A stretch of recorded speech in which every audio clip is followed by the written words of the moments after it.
tous. Alors là, pour la vidéo que je vais vous proposer aujourd'hui, je vais vous proposer en fait des exercices de conditionnement physique, renforcement musculaire pour les jambes et puis des exercices de gainage pour les abdominaux. Tout d'abord, pour les exercices pour les jambes, on va partir sur 4 coups de pied de base et on va exécuter au ralenti, ce qui va nous permettre dans les mouvements au ralenti de solliciter d'autres régions musculaires par rapport au mouvement à vitesse normale et de travailler aussi l'équilibre et la coordination du mouvement au ralenti. Donc on va partir sur 4 coups de pied qui sont le coup de pied avant, le coup de pied latéral, le coup de pied circulaire et le coup de pied arrière, pour compléter en fait une série de coups de pied qui représentent les différents coups de pied qu'on peut avoir dans les formes ou disons qui préparent pour la totalité des coups de pied qu'on peut faire dans les formes. Très important au niveau sécurité pour ces exercices ainsi que pour la prochaine série d'exercices sur les gainages, il est très important de ne jamais sentir de tension inutile dans le dos. Beaucoup de personnes forcent et travaillent, compensent avec le dos, mais le gros du travail se fait au niveau de la ceinture abdominale. Donc vos abdominaux doivent être contractés pour un bon maintien et un bon mouvement. Et si vous sentez malgré tout des tensions dans le dos, alors il faut changer l'exercice. Soit pour les coups de pied par exemple, il faut faire moins haut. Pour les exercices de gainage, je vous dirai tout à l'heure aussi quelques petits trucs qu'on peut utiliser pour éviter les tensions dans le dos, pour les personnes qui ont peut-être les abdominaux moins forts. Et puis, si vraiment ça ne joue pas, à ce moment-là, il faut supprimer l'exercice. Mais ne continuez jamais un exercice où vous avez des tensions dans le dos, c'est très mauvais pour le dos à ce moment-là. Ce qu'il vous faut comme matériel pour ces exercices, il vous faut juste un support. Moi, j'ai un support ici en bordure de fenêtre. Le support, idéalement, est à hauteur du bassin, ni trop bas ni trop haut. Si vous avez un support trop bas, vous êtes obligé de pencher beaucoup le corps et à ce moment-là, vous allez créer des tensions dans le dos. Et si vous avez un support trop haut, vous allez créer des tensions inutiles dans le dos aussi. Pour le premier coup de pied, le coup de pied avant, il s'agit donc de se mettre de côté par rapport au support, de placer sa main. On va toujours placer en fait la main opposée à la jambe qui fait le coup de pied. Sauf pour le coup de pied avant, c'est égal, en fait, on peut faire les deux côtés. Donc, on place la main sur le support pour se tenir, on lève le genou, on commence avec le coup de pied avant, on étend lentement, on ramène, on étend, on ramène. Bien compléter le mouvement au ralenti du début jusqu'à la fin. Jambe droite, jambe gauche.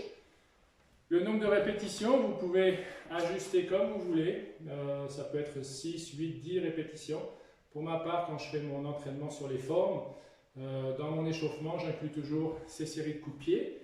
Je fais des séries de 6 pour chaque jambe et je fais 3 fois la série au complet. D'accord ?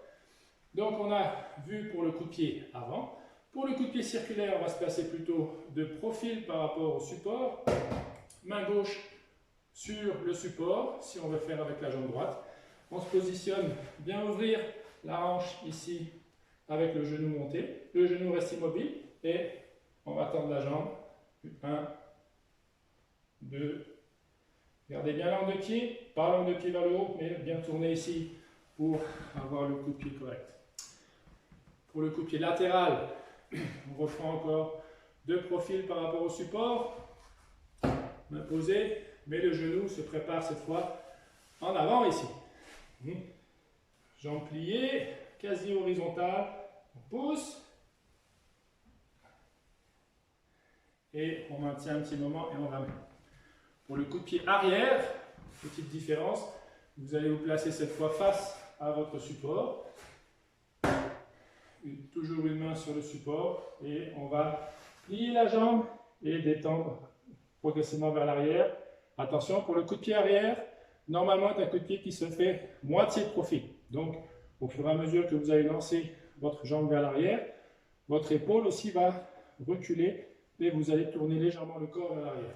Spécialement si vous montez le coup de pied plus haut. Donc, on plie le genou en avant. Travaillez bien aussi au niveau de la technique et du mouvement. C'est le moment aussi où on peut corriger facilement puisqu'il n'y a pas de stress, il n'y a pas de vitesse. La jambe et le genou doivent passer tout près de l'autre ici. Si on écarte, on fait un coup de pied latéral arrière. Donc, on passe le genou près de l'autre genou en poussant et en étant vers l'arrière ici. Et on ramène, lancement. et en étant vers l'arrière. Et en avant. Voilà, ceci complète la série des 4 coups de pied. Et maintenant, on va passer aux exercices.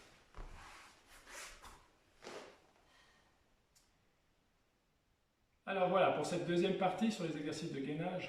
Alors le gainage est très important pour le taekwondo et je dirais que toute personne sportive devrait faire des exercices de gainage. Très important pour renforcer ce qu'on appelle la ceinture abdominale, donc qui couvre bien sûr tous les abdominaux mais aussi les obliques, ainsi que la partie qui vient rattacher au niveau du dos.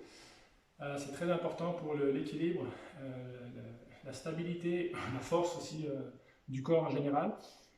Donc voilà, encore une fois, je le disais tout à l'heure, pour la sécurité, attention à ne pas avoir des tensions inutiles dans le dos. Quand vous faites la planche, par exemple, le premier exercice que je vais montrer, il est préférable d'avoir les fesses un petit peu plus hautes que l'horizontale parfaite, plutôt que de creuser le dos. Donc si vous n'avez pas encore les abdominaux assez forts, vous pouvez monter un petit peu le bassin et les fesses vers le haut, pour bomber un petit peu. C'est pas trop bien sûr, mais c'est mieux que de creuser le dos. Voilà. Donc il y a différents exercices de gainage qu'on peut faire. Alors, je vous montre certains exercices, après vous pouvez combiner bien sûr de la façon dont vous voulez. La durée des gainages, bien sûr, est en fonction de vos capacités. Je dirais qu'à la base, 30 secondes est quand même normalement un minimum qu'on pourrait devoir faire jusqu'à 1 minute, voire 2 minutes éventuellement. Pour ma part, j'aime bien faire des séries d'1 minute de chaque exercice. Et puis j'essaie de vous montrer aussi des variantes un petit peu plus avancées. Alors quand je dis avancées, bien sûr, il faut que vous soyez déjà bien entraîné et avec une bonne structure abdominale, et là vous pouvez faire les exercices avancés. Alors je commence avec le premier exercice, le plus simple, celui que tout le monde connaît, qui est la planche. Tout simplement, on va se positionner en appui sur les coudes et on appuie sur les plantes de pied à l'arrière. Comme ceci. Bien sûr, comme je le disais, pour la sécurité, on peut toujours monter un petit peu le dos. Si on est encore trop faible au niveau abdominal, on peut poser ses genoux et puis travailler au niveau gainage ici. Bien sûr, vous allez sentir si le travail se fait ou non. Après, on peut faire bien sûr aussi du gainage croisé. Il y a différentes façons de faire le gainage croisé. En fait, quand on parle de gainage croisé, on va solliciter davantage certaines parties musculaires et on va travailler éventuellement plus sur les côtés, aussi sur les obliques. Alors, le premier que je peux vous montrer, c'est simplement le même gainage qu'on a fait avant, mais vous allez simplement lever une des deux jambes, comme ceci. La droite, ou bien la gauche, et puis vous tenez un moment. Si vous faites un gainage d'1 minute, vous pouvez faire 30 secondes chaque côté, ou bien 15-15 si vous vous contentez de 30 secondes pour le gainage. Une autre possibilité de gainage croisé est de tendre un bras vers l'avant et de monter la jambe opposée à l'arrière en même temps. Donc vous partez du gainage normal, et puis un bras, une jambe, et on monte comme ceci. En essayant de rester avec le corps horizontal. Ça vous donne quelques exercices de gainage face au sol. Maintenant, on a aussi le gainage sur le côté, de profil. Donc on va se coucher sur le côté. C'est important d'avoir une bonne ligne droite entre les pieds, les genoux, bassin, épaules et le coude qui est en appui. Coude à l'équerre avec le bras posé en appui ici. La main, le poing ou la main, c'est égal, peut se poser sur le côté ici du bassin. On fait face ici perpendiculaire au sol et on va monter le bassin ici pour qu'il n'y ait plus que le coude et l'avant-bras ici qui pose en avant et à l'extrémité simplement le côté d'un des deux pieds.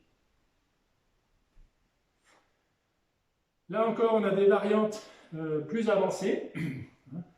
Quand on est plus avancé, on peut aussi un peu s'amuser avec cet exercice à créer des variantes. On peut partir du gainage latéral et puis monter une jambe ici. Et maintenir comme ça. À partir de cette position, bien sûr, on peut aussi faire des mouvements avec la jambe qui est levée. Ça travaille vraiment très fort au niveau de la force et au niveau de l'équilibre. On peut faire des ronds dans un sens, dans l'autre, des mouvements de bas en haut. Et vous pouvez aussi repartir avec les exercices de coups de pied aussi qu'on a vu tout à l'heure. On gaine, on positionne et on part avec coup de pied avant ou coup de pied latéral. Et là, bien sûr, après, vous pouvez créer vos propres variantes et il y a une infinité de possibilités, bien sûr. Alors voilà, c'est un peu ce que je voulais vous montrer aujourd'hui pour quelques exercices de gainage et de coups de pied à faire chaque matin avant le petit déjeuner, bien sûr. Alors je vous souhaite une bonne pratique à tous et puis on se revoit bientôt pour une prochaine vidéo qui sera probablement plus sur les techniques des formes. Voilà, alors, merci beaucoup. T'es quoi?